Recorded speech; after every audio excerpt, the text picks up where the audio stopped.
Hi friend, इस video में हम दो चीज़ सीखेंगे। पहला कि आंगनबाड़ी का लाभार्थी का जो पोशाक या ड्रेस का पैसा आने वाला है उसका आवेदन ऑनलाइन कैसे करना है, जिसका कि अंतिम तिथि आपको 12/2/2021 तक है।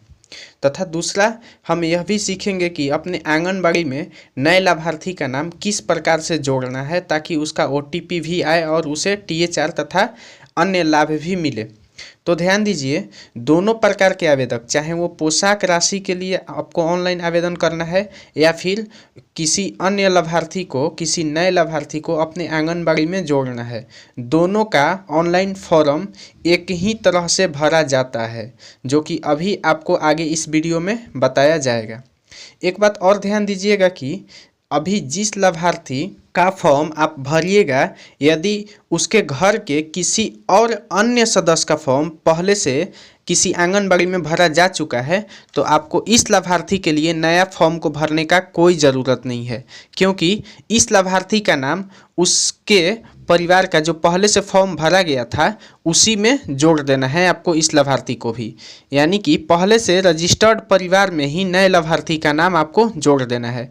और पहले से रजिस्टर्ड परिवार में नए लाभार्थी का नाम किस तरह से जोड़ना है उसके लिए हमने पहले से वीडियो बना रखा है। वो वीडियो आपको इस वीडियो के अंत में स्क्रीन पर दिखाई देगा, या उस वीडियो का लिंक हम आपको डिस्क्रिप्शन में भी दे देंगे। आप वहाँ से जा कर के भी वो वीडियो देख सकते हैं कि आपको पहले से रजिस्टर हुए परिवार में नए लाभार्थी को कैसे जोड़ना है। तो ध्यान दीजिएगा कि अगर आपने इस लाभार्थी के परिवार के किसी भी सदस्य का फॉर्म अगर पहले से भरे हुए हैं तो प्लीज़ आप नया फॉर्म नहीं भरिएगा, बल्कि पहले वाले में ही इस लाभार्थी को भी जोड़ दीजिएगा। अन्यथा आपका दोनों फॉर्म रद्द हो जाएगा, क्योंकि एक परिवार के लिए एक ही रजिस्ट्रेशन का प्रावधान है और उसी रजिस्ट्रेशन में आपको उसके घर के अन्य लाभार्थी को भी जोड़ देना है। अब देखिए, यह जो आप नया फॉर्म भरेंगे उसके लिए किन किन डॉक्यूमेंट की आपको आवश्यकता पड़ेगी वो आप पहले रख लीजिएगा। फॉर्म को भरने के लिए आपको माता और पिता दोनों का आधार कार्ड चाहिए। उसके बाद में माता और पिता में से दोनों में से किसी भी एक का बैंक का खाता संख्या चाहिए।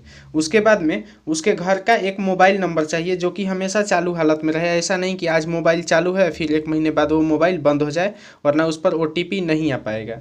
और चौथा यह कि जिस लाभार्थी का आप फॉर्म भर रहे हैं उसका जन्म तिथि का भी आपको आवश्यकता पड़ेगा। तो आप इतना सारा डॉक्यूमेंट रख लीजिए। अब हम आपको फॉर्म को भरने के लिए बता रहे हैं। चलिए, अब हम नए लाभार्थी का फॉर्म भरना सीखते हैं। नए लाभार्थी का फॉर्म भरने के लिए सबसे पहले आप अपने मोबाइल के इंटरनेट को ऑन कर लेंगे। इंटरनेट को ऑन करने के बाद में आप अपने फ़ोन के गूगल या क्रोम दोनों में से किसी भी एक वेब ब्राउज़र को खोल लेंगे। तो चलिए हम क्रोम को खोल लेते हैं। क्रोम को खोलने के बाद में आपके सामने ऐसा पेज दिखाई देगा। तो आपको इस पेज के इस गूगल के सर्च बॉक्स में आपको लिखना है icdsonline.bih.nic.in। तो देखिए, यहीं आपका आंगनबाड़ी का ऑफिशियल लिंक है। आपको इसी लिंक पर क्लिक करना है। यह लिंक आपको डिस्क्रिप्शन बॉक्स में भी दे दिया जाएगा। आप डायरेक्ट वहां से जा करके भी इस लिंक पर पहुंच सकते हैं। तो चलिए हम इस लिंक पर क्लिक करते हैं। क्लिक करने के बाद में हमारे सामने इस तरह का पेज खुलेगा। तो इस पेज के सबसे ऊपर में एक ऑप्शन दिखाई देगा हम लोगों को, के लिए यहाँ क्लिक करें, हमको इस पर क्लिक कर देना है। क्लिक करने के बाद में देखिए हमारे सामने कुछ इस तरह का पेज खुल जाएगा। तो इस पेज के नीचे आने पर देखिए एक आपको यहाँ पर महत्वपूर्ण सूचना दे रहा है कि एक परिवार का एक ही रजिस्ट्रेशन होगा तथा पति और पत्नी के नाम से अलग अलग रजिस्ट्रेशन करने पर दोनों रजिस्ट्रेशन को रद्द कर दिया जाएगा।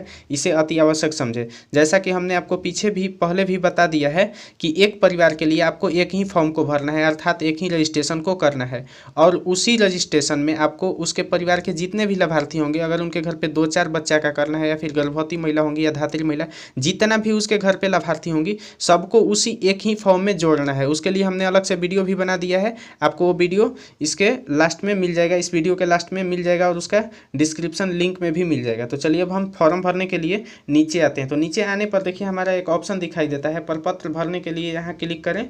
हम इस पर क्लिक कर देते हैं। क्लिक करने के बाद में देखिए हमारे सामने कुछ इस तरह का पेज खुल जाता है। तो इस पेज पर अब जो डिटेल्स हमसे यहाँ से पूछा जाएगा, हमको यहाँ पर सबसे पहले अपना जिला को यहाँ से चुन लेना है। तो चलिए हम अपना जिला को चुन लेते हैं। जिला को चुनने के बाद में आप फिर से नीचे आइएगा और फिर से यहाँ पे आपको परियोजना में अपना ब्लॉक या प्रखंड का यहाँ पर नाम चुन लेना है कि आपका आंगनबाड़ी किस प्रोजेक्ट किस परियोजना के तहत आता है। तो चलिए हम अपना यहाँ पर प्रखंड चुन लेते हैं। ब्लॉक को चुनने के बाद में फिर आप नीचे आएंगे और उसके बाद में यहाँ पर अपना पंचायत को चुन लेंगे कि आपका आंगनबाड़ी किस पंचायत में आता है। पंचायत को चुनने के बाद में आप फिर से नीचे आएंगे और अपना यहाँ पर आंगनबाड़ी चुनेंगे कि आपका आंगनबाड़ी कौन सा है। अगर यह कोई दूसरा या कोई सेविका नहीं, अगर कोई दूसरा या फॉर्म भर रहा है तो पहले आप कंफर्म हो लीजिएगा कि आपको किस आंगनबाड़ी में भरना है, क्योंकि एक गांव में 2-3 आंगनबाड़ी होता है, तो आपको किस आंगनबाड़ी में भरना है। तो चलिए हम अपना आंगनबाड़ी चुन लेते हैं। आंगनबाड़ी के चुनने के बाद में फिर से आपको अब देखिए यहाँ पर पति का नाम डालने के लिए लिख रहा है, यहाँ पर लिख रहा है आधार के अनुसार। तो आपको पति का नाम, यानी कि अगर उनका पति नहीं होगा, अगर पिता होंगे तो यहाँ पर उनका पिता का नाम, लाभार्थी का पिता का नाम यहाँ पर बिल्कुल आधार कार्ड के हिसाब से ही भरना है। जिस तरह से आधार कार्ड पर दिया होगा उसी तरह से पिता का नाम और यहाँ पर उनका माता का नाम या फिर उनका पत्नी का नाम यहाँ पर चुन लीजिएगा। क्योंकि अगर यह फॉर्म एक बार भी गलती हो गया, मिस्टेक कर दिए, तो फिर आपको दूसरा बार यह फॉर्म डालने के लिए ऑप्शन नहीं मिलेगा, आपको दोबारा इसका मौका नहीं मिल पाएगा। इसीलिए आप लोग बिल्कुल सावधानी से इस फॉर्म को भरिएगा। तो चलिए हम उनका पति का नाम और पत्नी का नाम यहाँ पर भर देते हैं। तो देखिए हमने उनका यहाँ पर पति का नाम यहाँ पर डाल लिया और पत्नी का नाम भी डाल लिया। अब नीचे हम लोग को यहाँ से श्रेणी का चयन करने पर क्लिक करना है और उनका जात को चुनना है कि उनका कौन सा कास्ट है। तो चलिए हम उनका कास्ट भी चुन लेते हैं। कास्ट को चुनने के बाद में हम फिर से नीचे आएंगे और यहाँ पर नीचे आने पर हमको अब देखिए उसके आगे वाले ऑप्शन में दिखाई, यहाँ पर पूछ रहा है आधार नंबर किन का है, यानी कि आपको ये फॉर्म किन के आधार नंबर से भरना है, उसके पिता का नाम से, पिता के आधार से भरना है या फिर माता के आधार से भरना है, यानी कि पति के आधार से भरना है या पत्नी के आधार से यहाँ पर चुन लेना है। तो चलिए हम उनका पत्नी का आधार से डालते हैं। तो यहाँ पर पत्नी को हम लोग सेलेक्ट कर लेते हैं। पत्नी को चुनने के बाद में फिर से हम लोग नीचे की तरफ आएंगे और देखिए यहाँ पर अब हम लोगों को आधार नंबर डालना है। आधार नंबर उन्हीं का डलाएगा जो यहाँ पर ऑप्शन हम लोग चुनेंगे। पत्नी का चुने हैं तो हम लोग यहाँ पर पत्नी का ही आधार नंबर डालेंगे। तो चलिए हम उनका आधार नंबर डालते हैं। तो देखिए हमने उनका आधार नंबर भी चुन लिया है। आधार नंबर डालने के बाद में फिर हमको यहाँ से आधार सर्वर से सत्यापित करे पर क्लिक करना है। आधार सर्वर से सत्यापित करे पर आपको तब तक क्लिक करते रहना है जब तक कि वहाँ पर ग्रीन कलर का साइन नहीं दिखाई दे। देखिए ये मेरा ग्रीन कलर का हो चुका है, ये बॉक्स हमारा जिसमें आधार कार्ड हमने आधार नंबर भरा हुआ है। तो जब तक आपको इसमें ग्रीन बॉक्स नहीं दिखाई दे तब तक आपको यहाँ से आधार सर्वर से सत्यापित करे पर क्लिक करते रहना है। जनरली 2 से 3 बार में यहाँ से आधार हमारा सर्वर से सत्यापित हो जाएगा। तो ये ग्रीन होने के बाद में फिर से अब हम लोग नीचे चलते हैं और उनका यहाँ पर मोबाइल नंबर डालते हैं। यहाँ पर उनका वही मोबाइल नंबर डालिए जो उनका हमेशा यहाँ पर चालू रहे। ऐसा नहीं कि आज मोबाइल चालू है और 1-2 महीने बाद उनका मोबाइल बंद हो जाए। तो देखिए हमने उनका मोबाइल नंबर भी भर लिया है। अब उसके नीचे देखिए एक ऑप्शन पूछ रहा है बैंक खाता किसके नाम को है, नाम का है। अर्थात अब आपको यहाँ पर ये बताना है कि आप जो बैंक खाता देंगे वो किन के नाम का होगा, पति का नाम का होगा या फिर पत्नी का नाम का होगा। तो चलिए उनका बैंक खाता हमारे पास में पत्नी का आया है तो इसलिए हम पत्नी पर यहाँ पर सिलेक्ट कर लेते हैं। पत्नी का सिलेक्ट करने के बाद में अब देखिए आपको यहाँ पर बैंक का जो IFSC कोड होता है, जो पासबुक पर लिखा होता है, जो 11 अंक का होता है, आपको इसमें IFSC कोड को दर्ज कर लेना है। तो देखिए हमने उनका यहाँ पर IFSC कोड भी भर लिया है। IFSC कोड जिस तरह से भरा होगा, कैपिटल लेटर में भरा होगा तो आप कैपिटल लेटर में ही भरिएगा, ठीक है। IFSC कोड भरने के बाद में आपको देखिए यहाँ पर बैंक खाता संख्या भरना है। नीचे में आपको बैंक खाता संख्या यहाँ पर चूज कर लेना है। यहाँ पर बैंक खाता संख्या भरना है। तो चलिए हम उनका यहाँ पर बैंक खाता संख्या डालते हैं। बैंक खाता संख्या डालने के बाद में आपको देखिए एक बार फिर से नीचे में जो ऑप्शन दे रहा है बैंक खाता संख्या पुनः दर्ज करें, आपको इसमें फिर से इस बॉक्स में आपको बैंक खाता संख्या इनका दर्ज करना है। 2 बार आपको बैंक खाता संख्या दर्ज करना है। तो चलिए हम इनका भी दर्ज कर लेते हैं। तो देखिए हमने इनका बैंक खाता संख्या भी यहाँ पर दर्ज कर लिया है। बैंक खाता संख्या दर्ज करने के बाद में अब देखिए फिर से हमको नीचे आना है और अब हमको यहाँ पर 4 अंक का एक पासवर्ड बनाना है। आप पासवर्ड अपने मन से कुछ भी रख सकते हैं। तो आप लोग जनरली अपना पासवर्ड जो भी आपको मन में होगा उसको रख लीजिएगा, या फिर हम तो एक सजेशन यहाँ पर देंगे कि आप सभी लाभार्थी का पासवर्ड एक ही रखिएगा, 1 2 3 4, उससे कोई दिक्कत नहीं है। सबका पासवर्ड आप लोग एक रख सकते हैं। पासवर्ड को डालने के बाद में आप लोग फिर से यहाँ पर पासवर्ड पुष्टि करे पर क्लिक कर देना है। एक बार फिर से आपको इसमें पासवर्ड डालना है, यानी कि आपको पासवर्ड भी 2 बार डालना है। एक बार यहाँ पर पासवर्ड डालना था और एक बार यहाँ पर पासवर्ड पुष्टि करना था। जब दोनों पासवर्ड आप लोग डाल देंगे तो नीचे देखिए अब आपको यहाँ पर एक ऑप्शन दिखाई देगा लाभार्थी का प्रकार। अब आपको यहाँ से चुनना है कि जिस लाभार्थी का हम फॉर्म भर रहे हैं वो हमारा क्या है, वो बच्चा है या फिर वो कोई गर्भवती महिला है या फिर स्तनपान कराने वाली महिला है। अगर कोई यहाँ पर ड्रेस का पोशाक के लिए फॉर्म भर रहा है तो वो आंगनबाड़ी केंद्र का बच्चा चुनेंगे। तो चलिए हम आंगनबाड़ी केंद्र के बच्चे को चुन लेते हैं।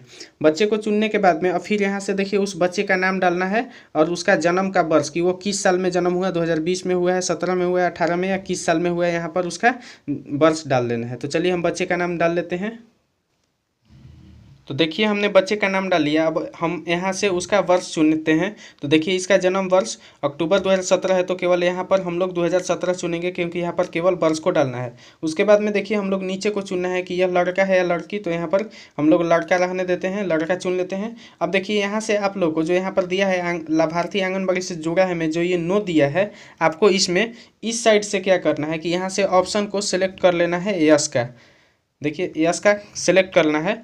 और देखिए अगर इनके घर पे और अगर 2 या 3 और भी लाभार्थी होंगे जितना, तो आप लोग यहाँ से देखिए आप फिर से यहाँ पर जैसे ही क्लिक कीजिएगा, आपको देखिए 2 टैब या 3 टैब यहाँ से फिर से नया खुल जाएगा। आप उसमें फिर से दूसरा लाभार्थी या तीसरा लाभार्थी इसी तरह से जितने भी उनके घर के और लाभार्थी का अगर फॉर्म भरना है तो इसी में जोड़ दीजिएगा। आप लोग उनका नया फॉर्म नहीं भर दिएगा, बल्कि यहाँ से जो लाभार्थी जोड़े का ऑप्शन दे रहा है आपको इसी में नया नहीं, यहीं पर क्लिक करके और फिर से उनका फॉर्म को भर देना है। तो देखिए आपने जितना भी फॉर्म अभी तक भरा है एक बार ऊपर में जा करके मिला लीजिएगा, क्योंकि एक बार गलती होने के बाद में आप दोबारा फॉर्म को सुधार नहीं सकते हैं।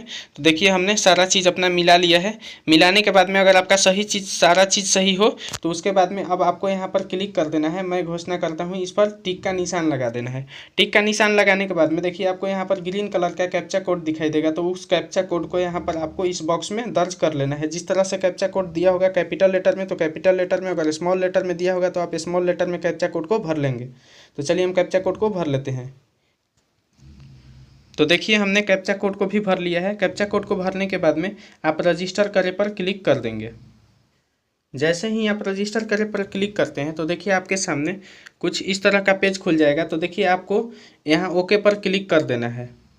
क्लिक करने के बाद में आपको फिर से नीचे आना है और देखिए आपको फिर से यहाँ पर दूसरा कैप्चा कोड दे दिया। आपको फिर से यहाँ पर दोबारा दूसरा कैप्चा कोड भरना होगा। कैप्चा कोड को भरने के साथ साथ में आपको फिर से ऊपर की तरफ आना होगा और आपको यहाँ पर फिर से उसका बैंक खाता संख्या को दर्ज करना होगा। बैंक खाता संख्या दर्ज करके आपको फिर से यहाँ पर पासवर्ड को फिर से 2 बार डालना होगा। यानी कि आपको एक बार फिर से बैंक खाता संख्या डालना है और फिर से 2 बार यहाँ पर पासवर्ड डालना है और फिर से कैप्चा कोड को भरना है। तो चलिए हम बैंक को फिर से डाल लेते हैं।